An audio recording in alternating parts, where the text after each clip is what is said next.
পাঠিয়ে দেয়, আগে পুলিশ পাঠাদের পাঠিয়ে দেয় না, তেমনি ভগবান যখন আসবে ভগবানের পার্শ্বদগণকে আগে পাঠিয়ে দেয়। কেন? জায়গাটাকে তো তৈরি করতে হবে, তবেই তো ভগবান আসবে। তা আগে পার্শ্বদগণকে পাঠিয়ে দিলেন। তাহলে প্রথমেই গেলেন কি? আমার অদ্বৈত আচার্য প্রভু, যিনি মহাপ্রভুর থেকে 52 বছরের বড়। সেই অদ্বৈত আচার্য প্রভু আসলেন কোথায়? বাংলাদেশ, পূর্ব বাংলা, সিংহট্ট জেলায় মাতা নাভা দেবীর গর্ভে জন্ম নিলেন। তারপরে কে এলেন? সৃষ্টিকর্তা ব্রহ্মা। ব্রহ্মা প্রভুর কাছে হাত জোড়ে বলেছে, প্রভু আমি কোথায় যাব? তুমি চলে যাবে ওই রার দেশে, সেখানে তুমি ব্রাহ্মণ পরিবারে জন্মগ্রহণ করবে। 30 বছরের বড় মহাপ্রভুর থেকে। তারপর এলেন কি? নিত্যানন্দ, অর্থাৎ ভাই বলরাম। তা বলরাম ভাইকে বলছে, ভাই আমি কোথায় যাব? বলছে তুমি চলে যাবে বীরভূম জেলায় একচক্রা গ্রামে, তুমি জন্মগ্রহণ করবে। এইভাবে পার্শ্বদগণ আগে এসে গেল। তারপর শেষে আসছে কি? শ্রীকৃষ্ণ চৈতন্য মহাপ্রভু। শ্রীকৃষ্ণ চৈতন্য মহাপ্রভুকে আহ্বান করছেন কি? অদ্বৈত আচার্য শান্তিপুরে বাবলার ঘাটে বসে প্রতিদিন এক গুন্ডুস জল আর একটা তুলসী পত্র দিয়ে চোখের জলে প্রভুকে ডাকছে, ওগো প্রভু তুমি একবার কৃপা করে নেমে আসো। এইভাবে ডাকতে ডাকতে 12টা বছর কেটে গেল, প্রভু আসলেন না। একদিন সীতা ঠাকুরানীকে বলছে, ওগো সীতে, প্রভু মনে হয় আমার ডাকে সাড়া দেবে না গো, একবার চলো না দুজনে মিলে আমরা প্রভুকে আহ্বান করি। এই বলে সীতা ঠাকুরানী আর অদ্বৈত আচার্য প্রভু দুজনে মিলে আজকে চোখের জলে প্রভুকে ডাকছে। এক গুন্ডুস জল আর একটা তুলসী পত্র দিয়ে নারায়ণ শিলায় সেবা দিচ্ছে। আহা, অতীব চোখের জলে প্রভুকে ডাকছে, নয়ন জলে ভেসে ভেসে প্রভুকে ডাকছে। কোথা নারায়ণ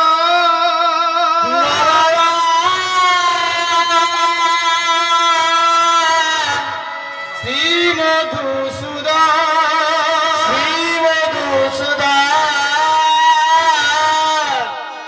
দিনের দয়াল তুমি, করুণা করো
দেখা দিও না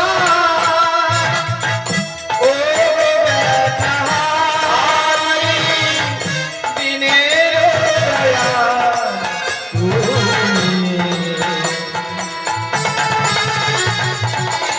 করুণা করো তুমি করুণা করো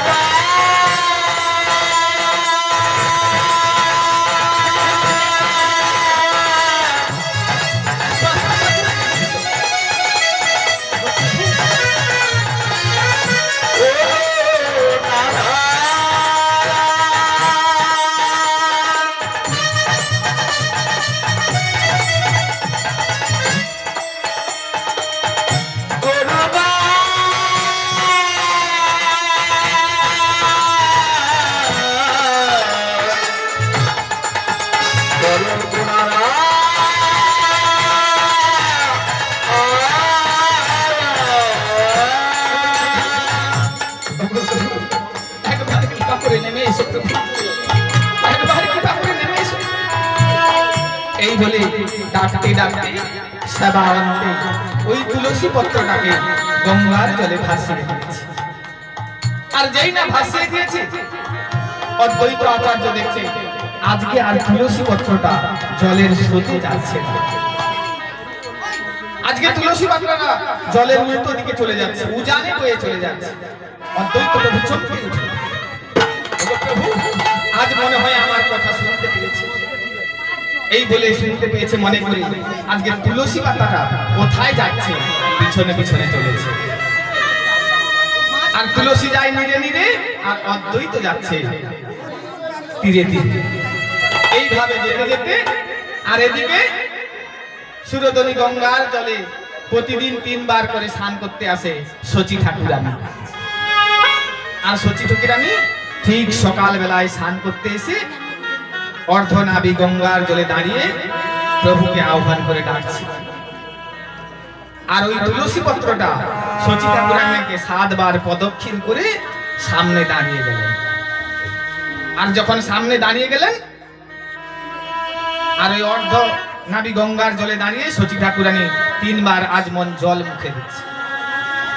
আর ঠিক শেষ অঞ্জলিতে তুলসী পত্রটা হাতে উঠে গেল। আর চক্ষু মুদ্রিত করে শচী ঠাকুরানী সেবা করে। আর এই দেখে অদ্বৈত প্রভু বলছে, ওরে কলির জীব, আর তোদের ভয় নাই, আসবে আসবে, তোদেরকে উদ্ধার করার জন্য প্রভু স্বয়ং আসবে। এইবারে চিৎকার করতে করতে চলে গেল। কিন্তু কিছুদিনের মধ্যে শচী ঠাকুরানী গর্ভবতী হলেন। আর পাড়ার লোকজনে বলছে, ওরে শচী, আর একটা সন্তান চলে গেল, মনে হচ্ছে তোর ভিটেটার দোষ আছে, ভিটেটার দোষ আছে। এইবার যখন সন্তান প্রসব করবি তুই ভিটের বাইরে প্রসব করিস। শচী ঠাকুরানী বলছে, ওরে আমার ভিটের দোষ নয় রে, আমার কপালের দোষ, জানিস, আমার কপালের দোষ। এইবার যখন সন্তানটা প্রসব করব আমি ভিটের বাইরে গিয়ে প্রসব করব। এই বলে যখন শচী ঠাকুরানী সন্তান প্রসব করার সময় এলো, সেই নিম গাছের গোড়ায় গিয়ে সন্তানটা প্রসব করলেন।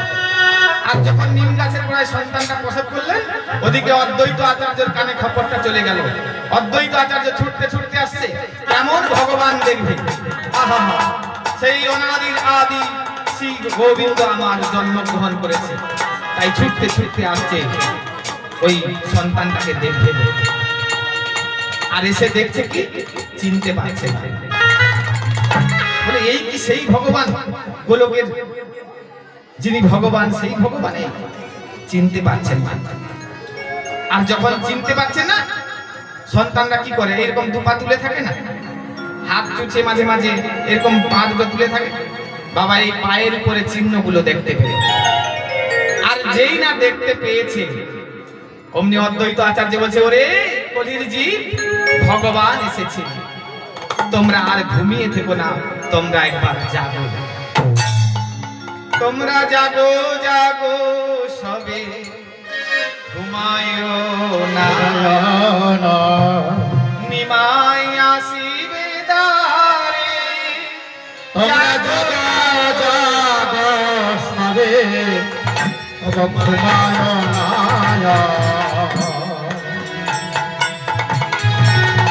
নিমাই এসেছে জাগো জাগো সবে ঘুমায় না নিমাই এসেছে জাগো জাগো সবে ঘুমায় না নিমাই এসেছে বহুদিন পরে এসেছে নিমাই এসেছে বহুদিন পরে এসেছে নিমাই আর বহুদিন পরে এসেছে আরে আমার আর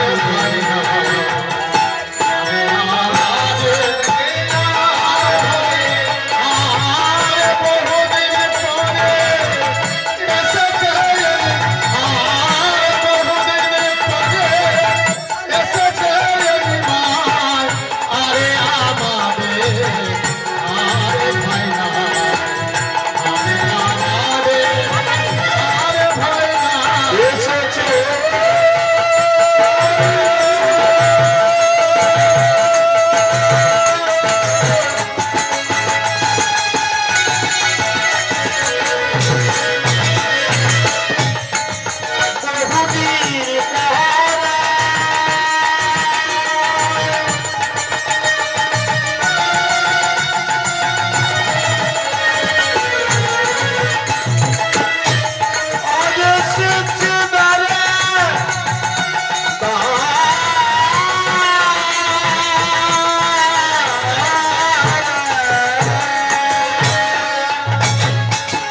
এইভাবে ভগবান জন্মগ্রহণ করিয়াছে। আর মাথায় করে কি নিয়ে এলেন?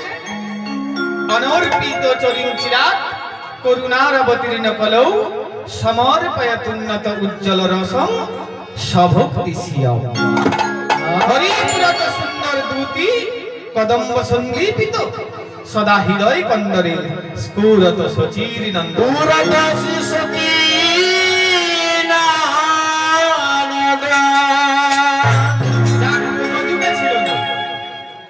যা কোন যুগে ছিল না আজকে সচির নন্দন গৌধরী মাথায় করে নিয়ে এলেন। কি না হরিনাম মহামন্ত্র। সেই হরিনামের ডালি মাথায় নিয়ে অবতীর্ণ হলেন এই মাটির পৃথিবীতে। তাহলে হরিনাম করলে কি হয়? হরিনাম তো ছিল না, মহাপ্রভু তো নিয়ে এলেন, তা হরিনাম করলে কি হয়? আজকে নারদ ঋষি মর্তের মাটিতে এই হরে কৃষ্ণ মহামন্ত্র নাম করতে করতে চলেছে। আহা হা কেমন করে যাচ্ছে? নারদ ঋষি বাজায় বিনা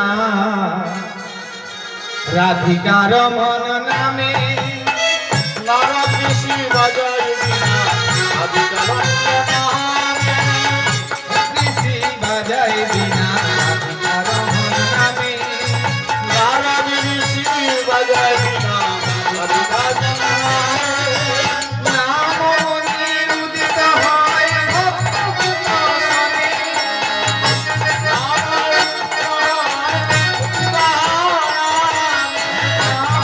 নিরুদিত হয় ভক্ত কুমারে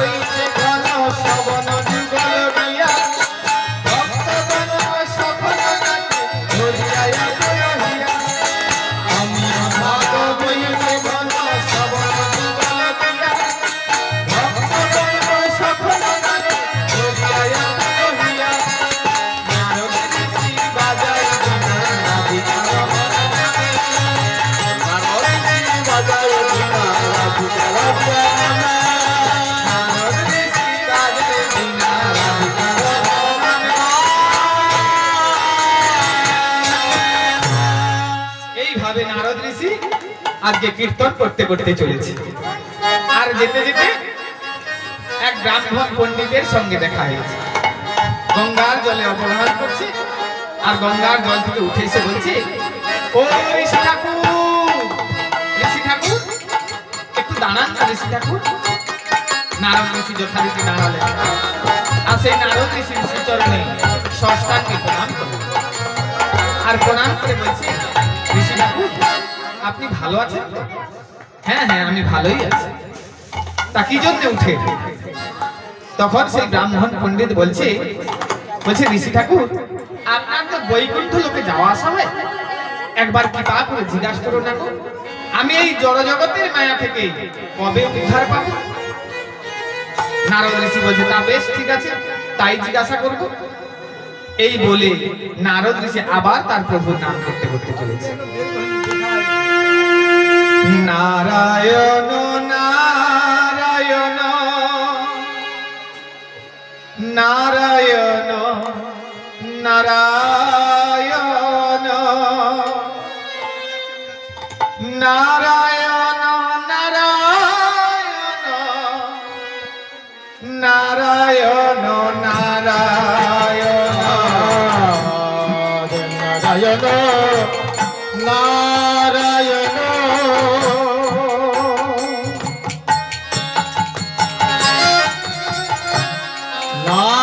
নারায়ণ নারায়ণ নারায়ণ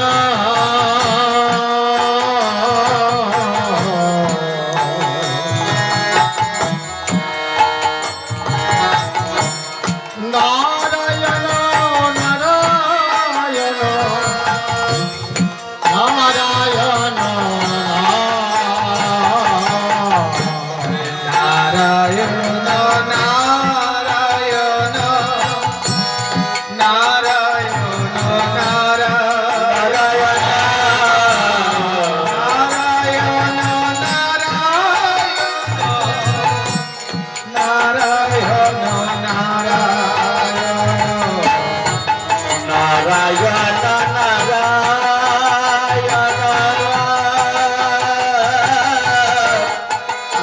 নারায়ণ